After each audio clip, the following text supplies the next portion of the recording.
Hola, hola, mis queridos nubedienses. Les digo así a quienes siguen el canal Correo de las Nubes. Como tal, esta comunidad es la comunidad nubediense.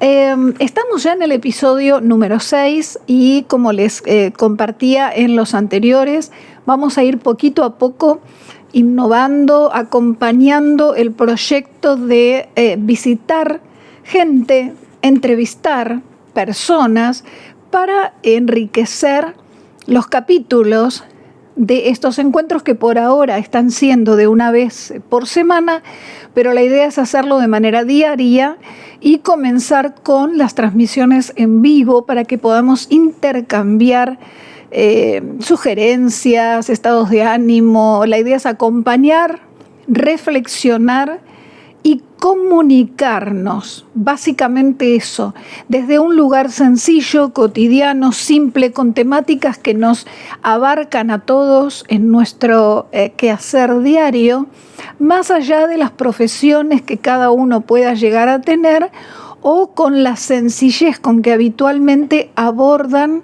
su cotidianeidad. Entonces, para el día de hoy, la temática ronda en torno de la energía.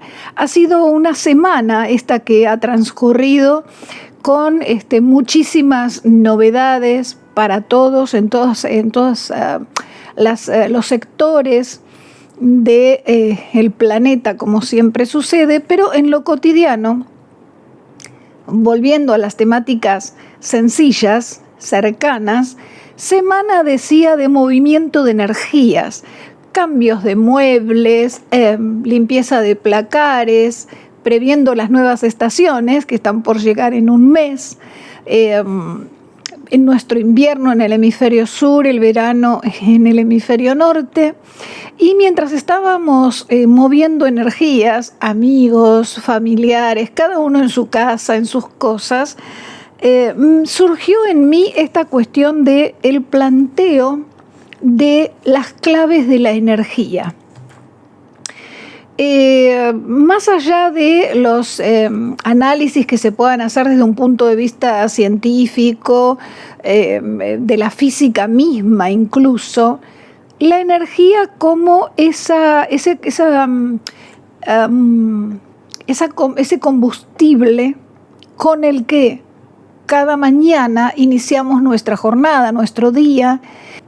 Una energía que, más allá de la ciencia, de lo físico, de lo científico en general, vamos a tratar de ir enfocándola a nuestra vida cotidiana, a nuestro quehacer, a nuestro acervo diario. Como clave de la energía podemos empezar por la energía eléctrica, esa que nos compete como energía fundamental, digamos, para alimentar nuestras redes hogareñas, empresariales, en los hospitales. Energía eléctrica que tiene básicamente una polaridad, polo positivo, polo negativo, y contiene además en esa composición un aspecto neutro que conocemos vulgarmente como el cable a tierra. Cabe preguntarse entonces cuál es el cable a tierra en nosotros. Entonces yo estuve pensando en ello y los invito como siempre a hacerlo, a pensar, no a aceptar como definición terminante, como una sentencia, aquello que opina el otro o que dice el otro. La invitación de este canal es a que ustedes se hagan las propias preguntas en base a esa información que van recibiendo, que en definitiva esa información son respuestas. Las respuestas están, lo que faltan son las preguntas. Eso que está allí, ¿para qué está? Es decir, hay que crear la pregunta, o mejor dicho, hay que encontrarla. Por lo tanto, lo que les voy dando en estos episodios son, de alguna manera, gestiones de ideas, de pensamientos, de abordajes que ustedes deberán cuestionarse para elaborar sus propios diagnósticos, sus propias conclusiones. Entonces decía, ¿cuál es nuestro cable a tierra, nuestro polo neutro? Y pensaba que, es decir, después de varios intentos, ¿dónde ubicaría yo o en qué ubicaría el cable a tierra? Entonces pensé en el sentido común, aquello de ¿por qué harías tal cosa? ¿Por qué evitarías de hacerlo? Y por sentido común. ¿Y qué es el sentido común? ¿Es lo mismo mi sentido común que el sentido común como familia, que el sentido común como sociedad? ¿El sentido común en qué se basa? En normas, en patrones de creencias, en modos de ser y estar de ese individuo, de esa familia, de esa comunidad, de esa sociedad. Quiere decir que, a diferencia del cable a tierra en la electricidad entre dos polos, positivo y negativo, que no tiene opción subjetiva, es ese polo neutro. En nosotros, el sentido común, que parece sobreentendido, sentido común, pero es una frase hecha que no tiene sentido si no encuentro el contenido de ese parámetro para medir qué está bien, qué está mal, qué hacer, qué no hacer. Por ejemplo, no sé, una trivialidad. Tocan a la puerta de la casa y la familia, alguien pidiendo alimentos, la familia por sentido común dice, acercale un alimento, un plato de comida. Pero otra familia, que a lo mejor fue asaltada en su domicilio por algunos delincuentes, cuando tocan a la puerta y dicen, señora, señor, venimos a pedir un alimento, por sentido común, después de lo que les pasó, no van a abrir la puerta con tanta sencillez. Entonces, a partir de esto que es muy simple, los invito a ir ampliando la idea del sentido común. ¿Hay un solo sentido común? No. El sentido común, que pareciera ser que por el término o la palabra común es inherente a todos los pensamientos y las improntas, no es así. Bueno, entonces esa es una partecita para invitarlos a reflexionar. Después otra cuestión de la energía. Hace muchos años tuve un sueño y en el sueño fue como si dilucidara o ocasionara algo en mí, un discernimiento de que el universo se expresa en código binario. Y la verdad que es así. No sé si el universo, Pléyades, si nos vamos hasta los exoplanetas, u otros sistemas solares, quiero decir, ¿no? O estelares, no sé, pero es una manera de decodificar ese sueño. A nivel universal, todo se expresa en código binario. ¿Y qué es un código binario? Vuelvo, como lo entendemos nosotros, usted y yo, de manera simple y común. Binario, 2. 2. Entonces, el sistema Morse, punto, raya. El sistema Morse es binario.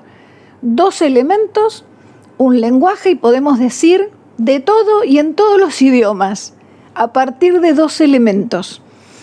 El I Ching, ¿sí? Más allá de que podríamos algún día tener así como una conversación o una charla respecto del tema, porque no es un método de adivinación, pero de todas formas, el I Ching, basado en 2 elementos, línea partida, línea entera. Las combinaciones múltiples nos van a dar los 64 hexagramas, y esos hexagramas a su vez nos van a dar múltiples combinaciones y respuestas.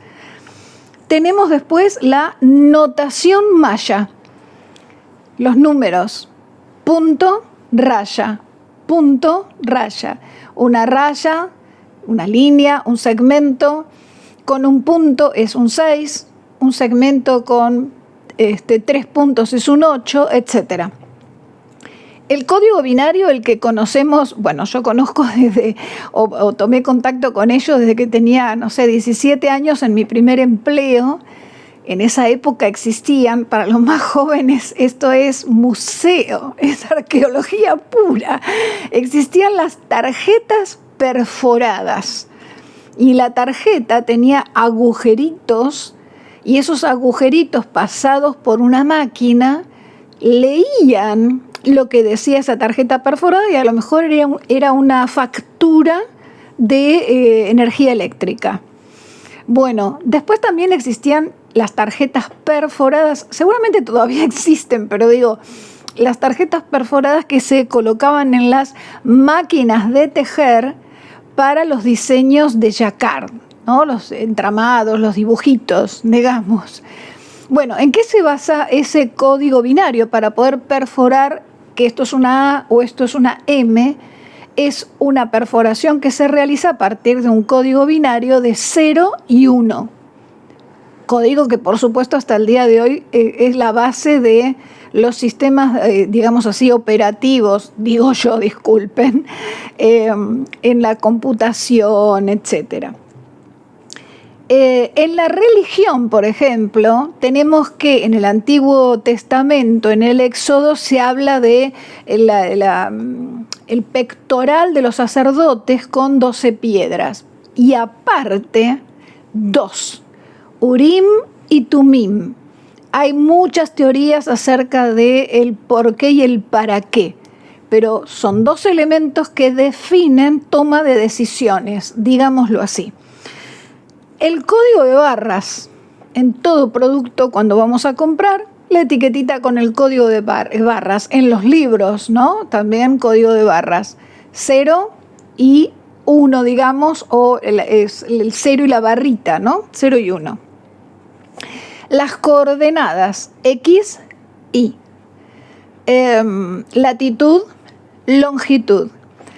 En el ADN. En todo, en definitiva, lo que nos rodea, evidentemente, hay un código binario, es decir, un sostenimiento de una dualidad que cuando se conectan los elementos A y B, digamos, o cada uno de esos elementos de ese sistema binario, surge un tercer elemento. Y ese tercer elemento, por decirlo de alguna manera, es el resultado de la combinación de 2 factores energéticos, digamos así, o movimientos de energía. Para nosotros, digamos, ¿qué puede representar esto de lo binario? Volvemos al tema de la polaridad y como tal de la dualidad. Que sí, que no, que sí, que no, que hago, que no hago, y aquello de el sentido común. Entonces, vamos a seguir un poquito más y decimos, bueno, tenemos entonces un circuito interno que nos permite, como en un dispositivo, hay un circuito interno, que le permite a nuestro dispositivo convertirse en una cámara, en un micrófono, en un archivo de documentación, etcétera, etcétera, etcétera. Bueno, nosotros vamos a imaginar que somos un dispositivo, que lo somos, ¿no? Un dispositivo, y tenemos un circuito interno. Vamos a partir del cerebro, más allá de que también tenemos un cerebro en el aparato digestivo, pero bueno, partimos de un cerebro con sus neuronas y esas neuronas con sus axones, esos cablecitos del sistema nervioso, se conectan con todo nuestro cuerpo, con cada órgano, con cada extremidad, con la piel. Entonces, ese circuito interno ejerce una función, digamos así, de emisión y luego habrá una recepción. Pienso, entonces como pienso, una vez que ejerzo esa función, inmediatamente siento. Pienso algo agradable, pienso algo triste, me convierto en un hiperpensador ansioso, pero el tema es que una vez que tengo un pensamiento, siento. Y una vez que siento, ¿me siguen? Si no, después me escriben y me dicen, ay, qué confuso esto. Vuelvan a escuchar, reflexionen y me aportan lo de ustedes. Entonces decía, pienso, siento, porque algo me pasa con eso que estoy pensando y manifiesto. ¿Qué manifiesto y cómo? Digo, actúo, me muevo o me manifiesto a partir de un síntoma emocional o un síntoma físico, lisa y llanamente. Tengo un malestar, una descompostura, me duele la espalda, se me contracturaron los hombros, manifiesto. Ahora, ¿cómo? Ese circuito interno, ese dispositivo que somos, está en permanente interacción y relación con lo externo. No hay un solo instante en que estemos desconectados de lo externo. ¿Estamos durmiendo? Hay algo del circuito interno que está conectado con lo externo, aparte de, por una cuestión de supervivencia, es ese misterio del soñador, lo que está soñando y lo que está sucediendo fuera de él, de la piel hacia afuera. Siempre hay una interacción. Bueno, entonces, ese circuito interno, decía, que piensa, siente y se manifiesta, a la vez es un receptor. Eso que ocurre afuera, nosotros lo atraemos. Y podemos decir, no, yo no atraje, no sé, un hecho de violencia, yo no atraje este tipo de persona. Bueno, ese es un capítulo particular para que se pongan a pensar, ¿cómo que no? ¿Cómo que yo no atraje la situación? Hay algo en el fondo, muy en el fondo, para analizar que tiene que ver con algo de lo que atraigo. ¿Por qué y para qué? Es otro tema, tal vez otro capítulo. Entonces, atraigo, eso que está ahí afuera viene hacia mí, atraigo, recibo y manifiesto. Es decir, que no solamente siento por lo que pasa en mí, sino también por lo que recibo. Lo que me dice alguien, lo que veo y lo que me impacta de un programa de televisión, una noticia, un suceso de un familiar, de un amigo, de una mascota que amamos como si fuese también un hijo nuestro.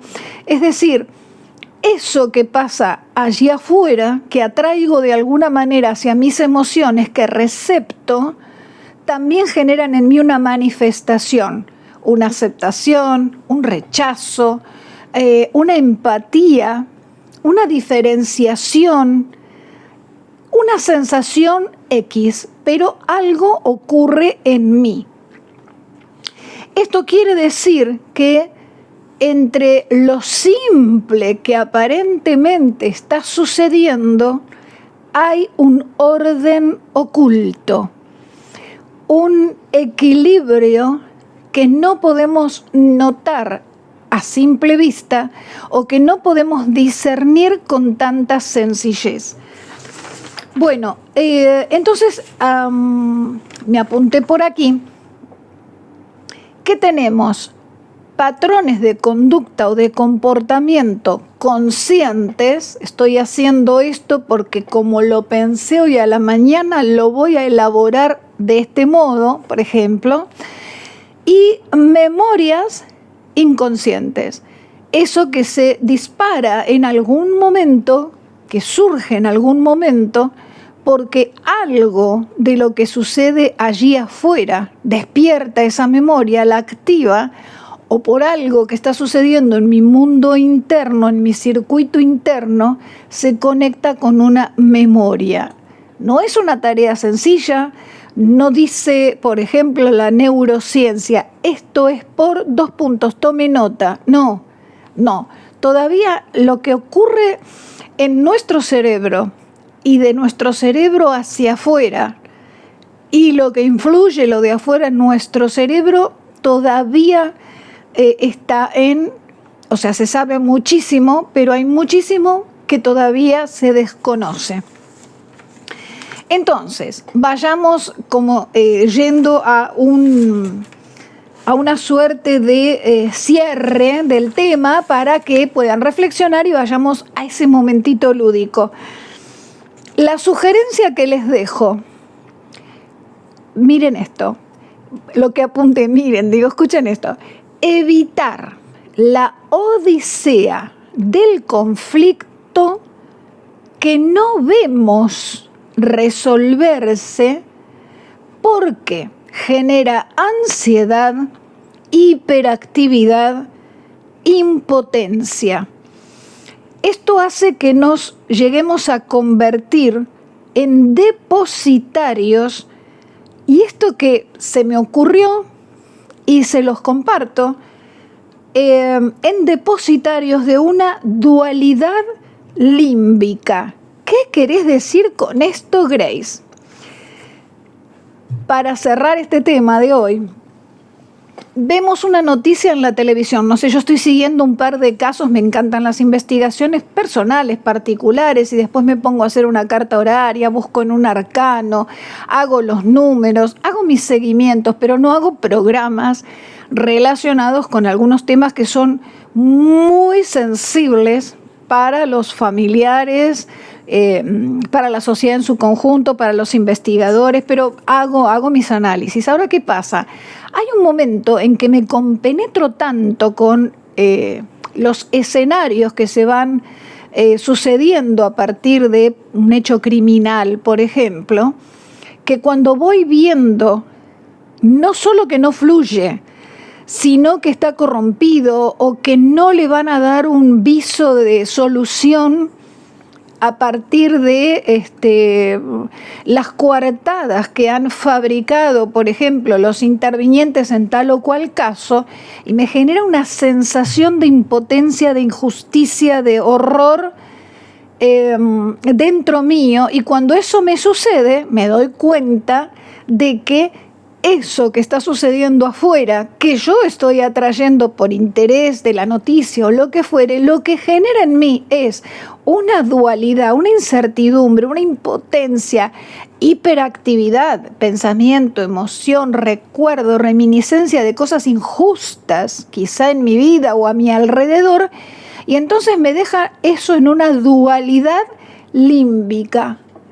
¿Se entiende? Es decir, como en algo completamente irresoluto, algo que no termina de ser ni A, ni B, ni C. Esta es la gata y ya se van a ir subiendo otros con el paso de los capítulos. Entonces, esa dualidad límbica es un estado emocional en el que nada se resuelve y nuestro estado emocional encuentra solo desarmonía. Entonces, vuelvo para cerrar a leerles esto.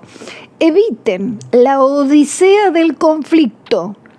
Eso que pasa en la televisión, eso que ven en una sociedad violenta o en alguna situación familiar en la que notan de que hay algo que da vueltas y vueltas y no se soluciona por más intervención e incluso buena intención que usted pueda tener. Entonces, evitar la odisea del conflicto que no vea resolverse, porque eso le va a generar ansiedad, hiperemotividad e impotencia, y va a dejarlo finalmente o dejarla en esa dualidad límbica. Entonces, dicho esto, con relación al tema de hoy, la dualidad, la energía, digamos, y las claves del lenguaje binario, esto de la polaridad. Vamos ahora al jueguito, a la parte lúdica. Miren, tomé 2 bloquecitos de estos que se utilizan para armar castillitos y juegos con los niños. Creo que ya lo usé en otra ocasión, en otro short. Bueno, entonces, la cuestión para hoy, miren cómo va a ser. Dualidad, polaridad, gente. Así es que, comunidad nubediense, piensen en una pregunta cuya respuesta tenga que ser sí o no. Entonces vamos a tomar el verde para sí y el amarillo para no. No lo tomen, por favor, a rajatabla, como siempre, por favor, que sea una opción en esa decisión que tenga que tomar o en esa mirada que esté haciendo sobre algo. Entonces, pensamos la pregunta, piensen en la pregunta, yo voy a esconder las manos y ustedes pregunten algo sobre lo que quieran que la respuesta sea sí o no. ¿Sí? ¿O no? Bien, entonces, vamos con ello. La Gati también quiere elegir. Bueno, si eligieron esta mano, la respuesta es... ¿Cómo tendría que ser un tambor? No, así no sonaría. La respuesta es... Fíjense, no. Bien, vamos con una segunda pregunta. Les doy unas 3 opciones, les voy a dar. Segunda opción. ¿Qué mano van a elegir para responder sí o no? Vamos con ello. Entonces, si eligieron esta mano o esta. Si eligieron esta mano, la respuesta es sí. La respuesta es sí. Muy bien. Y vamos con la tercera y última opción. ¿Vos qué decís, Gati? ¿Qué van a elegir? Pregunten, por sí o por no. Listo. ¿Qué mano van a elegir? Si eligen esta mano, la respuesta es sí. Y con esto ya tenemos terminadas las 3 preguntas por sí y por no. Bueno, les dejo un abrazo enorme. Ojalá lo que hemos compartido hoy les haya servido un poquitito para analizar algo, reflexionar algo en la semana. Los invito, como hacen todos los youtubers, yo a los 68 años diciendo palabra youtuber, que es más de los jóvenes, pero bueno, hay para todas las edades. Entonces les pido, claro, que se suscriban al canal, que compartan el video y que, bueno, nos encontremos la semana que viene con algún comentario que me quieran dejar respecto de este episodio, alguno anterior o alguna idea a futuro. Les envío un abrazo grande, un cariño enorme y nos estamos viendo en el episodio número 7.